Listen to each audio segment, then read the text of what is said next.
What's your show's most Desmos? Choose Death Battle. Gru versus Megamind. Death Battle. Despicable Me. Minions? You could have just put Megamind in the Megamind movie. Like Megamind is a hit though. But let's see what's going on with this. Make sure you like, comment, subscribe. Follow our social media gonna pop on the screen. We're on the road to 500. Let's see what's going on with this. Who y'all got? Who do y'all got? Comment down below. Let me know.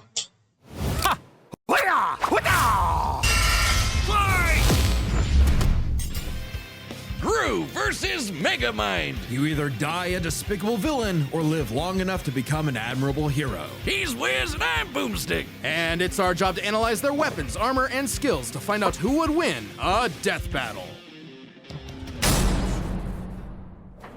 Evil never dies. It merely goes dormant, waiting for a villain to arise and spread its name to the darkest corners of the earth. Like a man so evil, he cuts in line at the coffee shop and makes balloon animals for kids and then pops them in their face. What a despicable man. The world would surely tremble at his name, Gru. Really? Just Gru? Doesn't have some sort of stage name or like doctorate or, you know? Felonious Gru, son of the supervillain known as the Bald Terror. Oh man, he's Wow, so Terror. dead. Even as a small child, Gru had big aspirations. He could make rocket bikes, cheese rays, and this dog? And his arsenal grew even more with the help of his new best buddy, Dr. Nefario. See? Now that's a supervillain name. Come on, man. With Nefario's help, Gru's gadgets grew gadgets.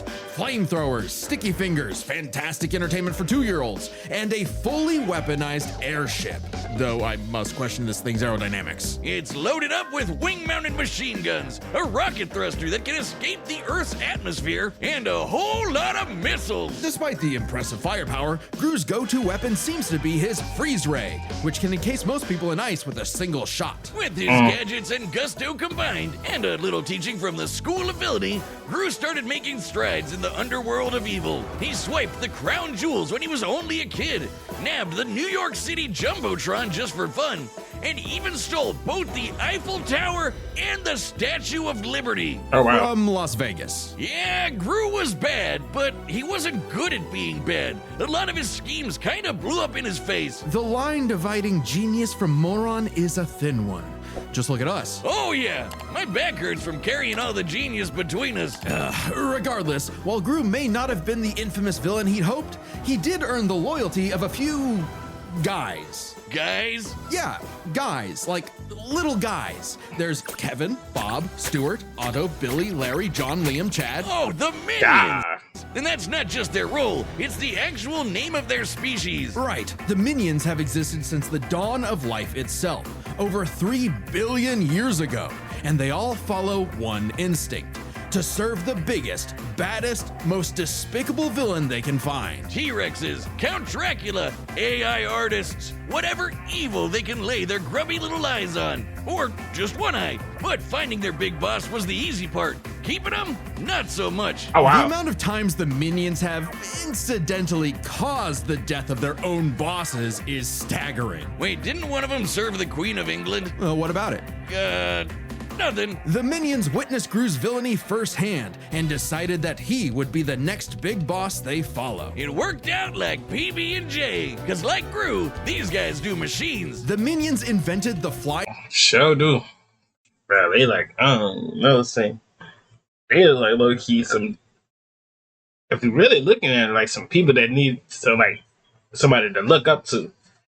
The Minions, man. I only can say a few words too. Ice water centuries before humans did. They somehow crafted light bulbs and instruments while living in the Arctic. So naturally, building Gru's absolutely massive evil lair proved a simple task. They're geniuses. They once pulled off a jailbreak by building a flying machine out of prison outfits, vans, computers, and toilets. Oh, wow. Ice Eaters are in shambles right now. And they're seemingly invulnerable, having been smashed flat, set on fire, and exploded by missiles even even inside their own mouths. Because they But can't die, also, I think. they're possibly immortal? Kevin here has been around since the dawn of their species, which means Kevin is 3 billion years old. And their numbers keep increasing. Over 10,000 minions clock into work every day. And yet, in a real work setting, they'd be fired in minutes. Oh yeah, there's nothing like a banana, a popsicle, a butt, or anything remotely silly to distract them enough for plans to go off course. But these guys love TikTok. It's no wonder that, even with thousands of minions at his back,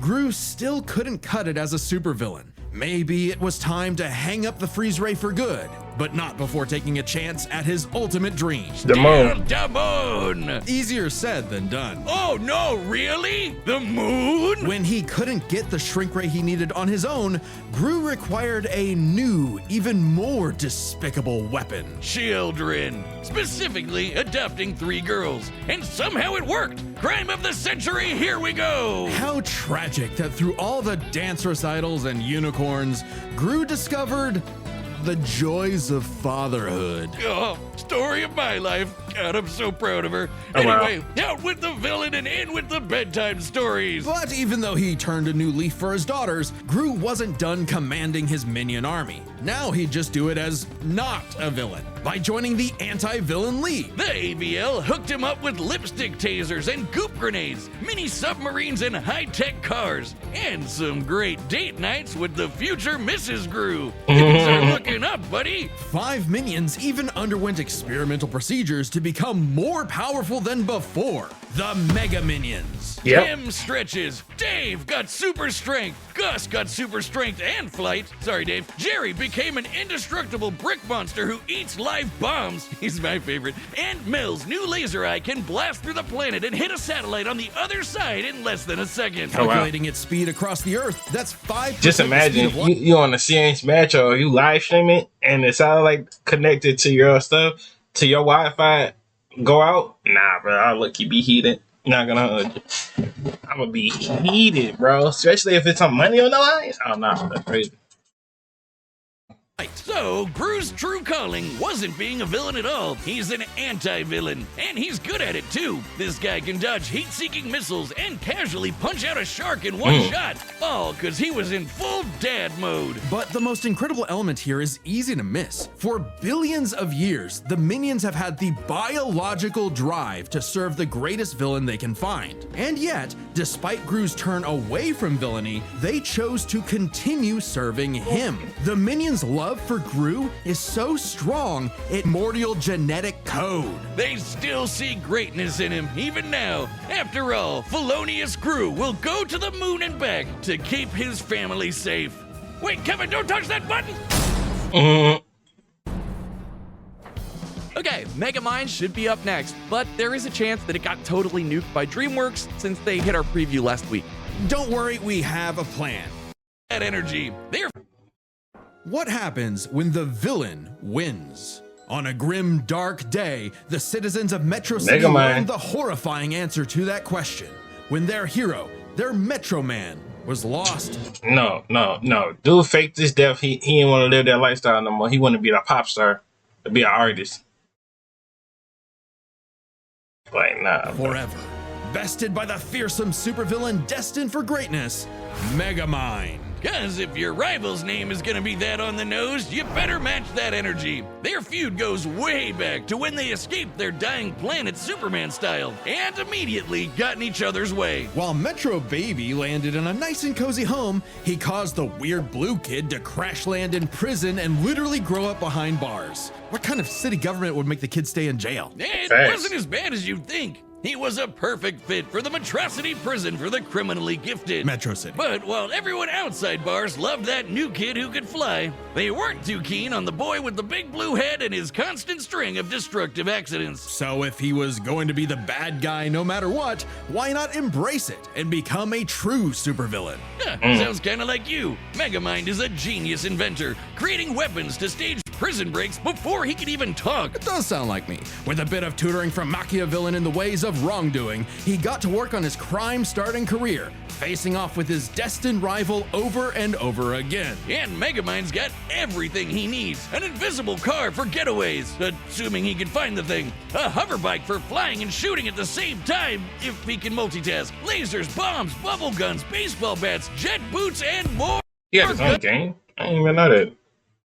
Galore. But his go-to is the D-gun, a laser pistol with various possible effects, such as destroying, decelerating, demoralizing, de-locking, de-gravity thing. I wouldn't expect a guy calling himself Megamind to have the best name ideas, Wiz. He probably based the entire thing around his favorite setting, dehydration, which turns people and objects into tiny cubes for easy storage, though they can be returned to normal with a drop of water. He did keep the whole mind thing running with his horde of henchmen, the Brainbots. These mini-mechs follow Megamind's every command, even pulling off the most incredible drone show you've ever seen in your life. Which, according to the director's commentary, is made up of over 100,000 Brainbots. Though, ironically, I wouldn't call his Brainbots, smart. That designation goes to Megamind's proper minion, Minion! Minion serves many roles for Megamind. Sidekick, guy in the chair, awkward sibling relationship despite technically being his pet. The best fish friend you could have in your plans to kidnap news reporter Roxanne Ritchie to piss off Metro Man for The whole time he had feelings for that girl ever since, bro. Ever since he kidnapped her and he transferred to that dude with the glasses,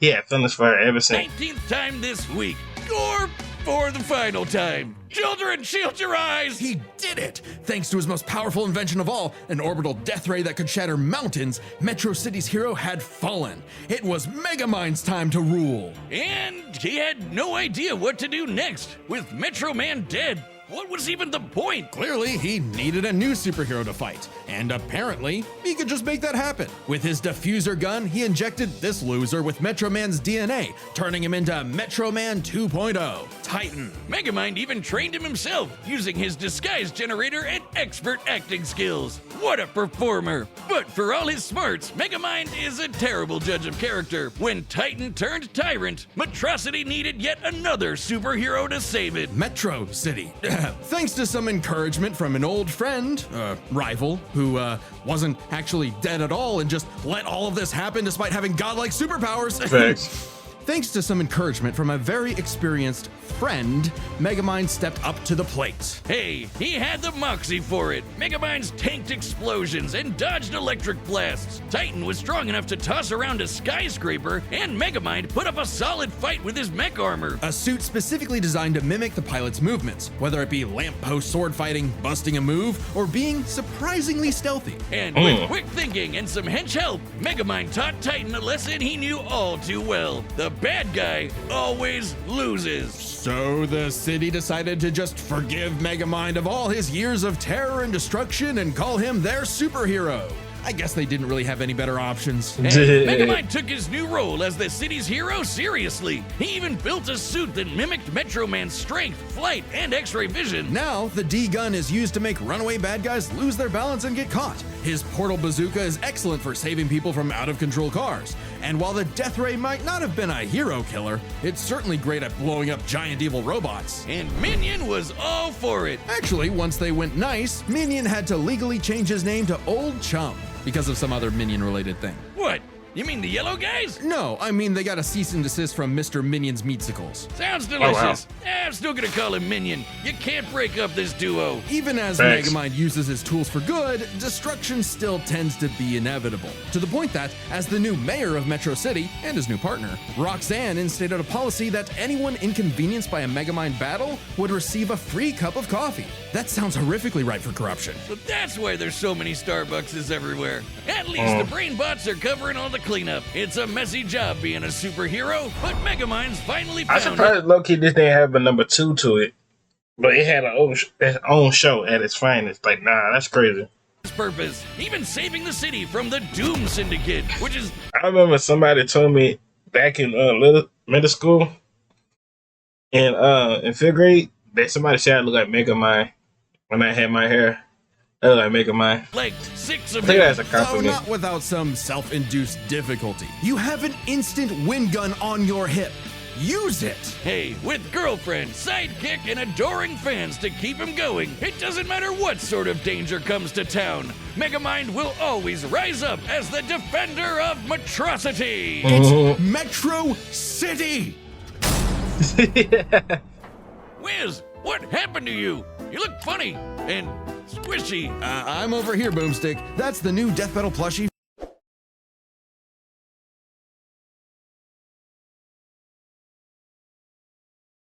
Order your own Wiz. This ends in just a few days, and the plush will never be available again, so don't miss out. All right, the combatants are set, and we've run the data through all possibilities. It's time for a death battle!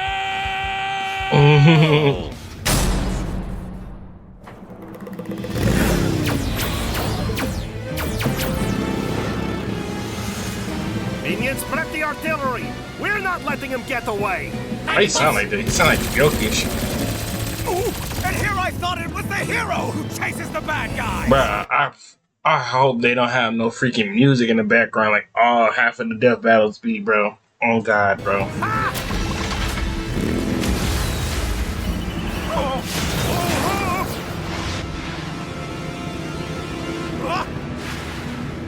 Oh wow.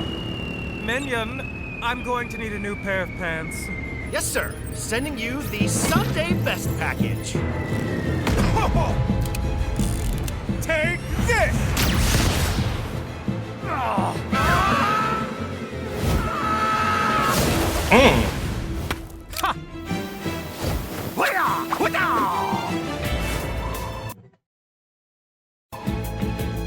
Freeze ray!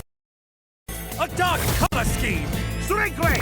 Henchmen who look the same! Laser gun! Ingenious weaponry! You are certainly a real supervillain!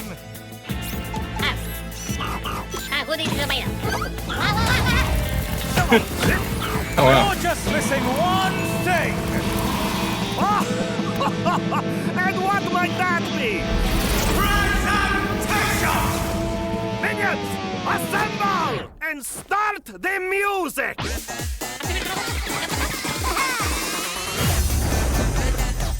That's a fire thumbnail. I ain't gonna hold you. That's right there. Hold on, go back. That split of 5 seconds was that looked like a good thumbnail.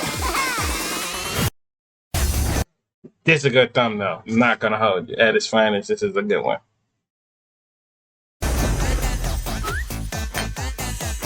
How you gonna be able to eat popcorn? Oh, check that mark in the morning. No, hey, we just fixed that. Come on, sir, smash him. Oh, hey, that's kind of cute.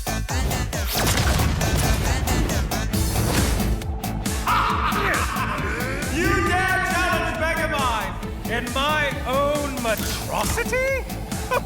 Do you even know who I am? Well, life is full of disappointments. Hey!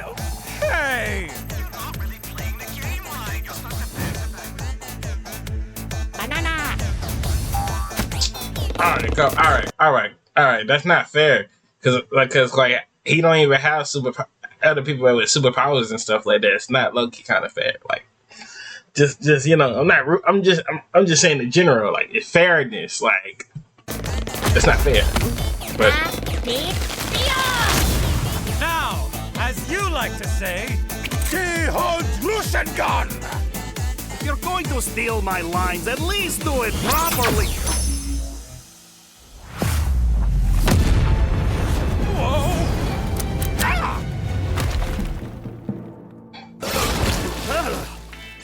yeah. Okay, thank you for the help. Minion, is the death ray ready? Approaching. Getting there. Almost. Kinda. Maybe. On the way. Yes. Fire! Whoa!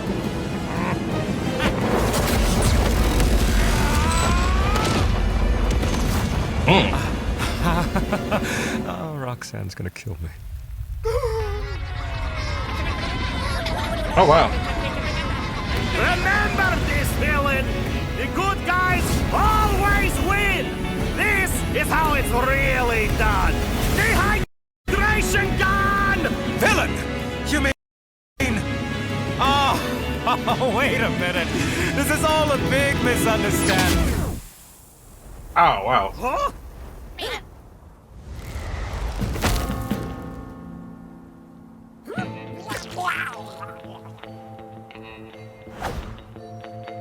Oh, work is going to kill me for this. But you ain't been let hold on, Death Battle. You ain't even let him get a chance to put on the little super suit or try on the mixed thing. Nah, hold on, this not fair. That's not fair. That's not fair at all. This don't count. In my book, this just don't count. You get him, y'all let him go out. Oh, Groot let all his minions and stuff like that, got them stupid powers and stuff like that. Nah, what happened to you were just planning right here? Nah, we going let's go back real quick. You talking about he had superpowers right here? Why you didn't bring that up? Why you didn't let him use it? And why you didn't let him use the transferent and all that other stuff? Nah, bro. Nah, this don't count. This don't count. That don't count, bro. I'm gonna listen out though. It don't count though. It can get overwhelming trying to keep track of them all. So we'll break it down 3 ways: arsenal, minions, and skill. In terms of weapon versatility, Megamind definitely had much more to use. The D-gun alone had enough effects to match what Groot could do with nearly his whole kit. Throw in disguise generators, invisible cars, portal bazookas, and it's a lot for Groot to handle. Just one problem. Megamind might have had variety, but Groot's weaponry was far stronger in scope. Sure, Megamind's death ray could blow up a mountain, but Groot's shrink ray could take out the moon. And is much easier to use on top of it. Frankly, much of Megamind's deadliest weaponry would have little effect anyway. Check this out. When Groot first tried to get the shrink ray, he triggered a missile trap so explosive it created a mushroom cloud. Based on the size of the blast, that's about 4 kilotons of TNT, and all those missiles fired at him from point-blank range. Shockingly, that's about 38 times greater than Megamind's orbital death ray. And Groot kind of just walked it off. Megamind's mecha suit could take big hits like that, but Megamind himself? And that's the No. thing about it. You didn't put on his mecha suit or nothing like that. Y'all just did the little simple little 1-2 thing. Whoever animated this, you wrong for this, bro. You know you wanted Groot to win this, bro. Heck nah. So At his Megamind finest. would have a hard time blowing him up, but he could still dehydrate him, disintegrate him, freeze him, or even just turn off his gravity and send him flying into space, right? Sure, though Groot does have some similar weaponry. As far as arsenal is concerned, Groot could take out Megamind through sheer firepower, but Megamind could potentially counter with the D-gun's effects. It's a whoever shoots first wins situation. Their arsenals match up fairly evenly. But these guys aren't alone. Let's cover Groot's minions and Megamind's minions. 1-to-1, one of Groot's minions was certainly more likely to take out a brainbot. Sure, minions may have the attention span of an iPad kid, but they can effortlessly hack, dismantle, and rewire most machines, like, Megamind's brainbots. And they just won't die. Certainly nothing the brainbots have can take them out. For all we know, the minions may be completely indestructible. To be fair, maybe one brainbot doesn't stand a chance against one minion, but there are far more brainbots than minions in total, 10 times more, and the brainbots are a much more organized and focused unit. Compared to the vanilla minions, maybe, but the mega minions are strong enough to rip and chop through metal like wet paper. Aunt Mel's got a history of destroying satellites with a laser beam strong enough to cut through the earth, so it's bye-bye Death Ray. But we can't ignore the most competent minion of them all, Megamind's minion, Old Chum. He's way more competent than Dr. Navarro, can operate all the tech like the mech suit used to fight Titan, and can match Megamind's brains and style beat for beat.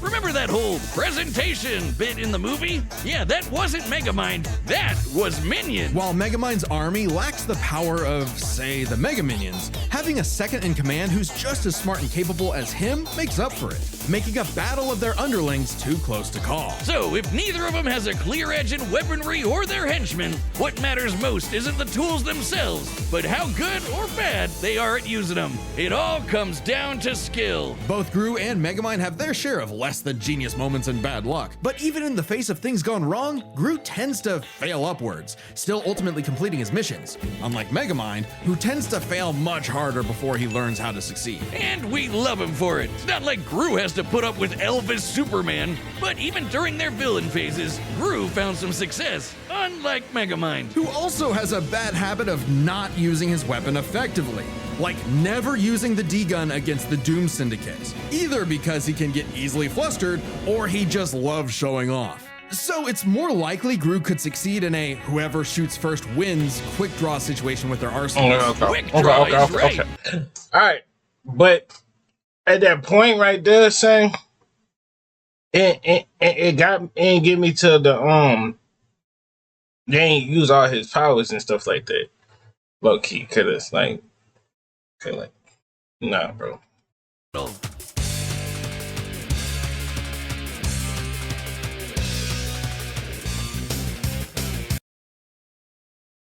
That's probably gonna be a good one for next 2 weeks or whatever, whoever animated. But it's alright though. You know, you don't win all your battles and stuff like that. But hey, hope y'all enjoyed this video. Make sure you like, comment, subscribe. Follow our social media pop on the screen. It is on the road to 500 and I'm out.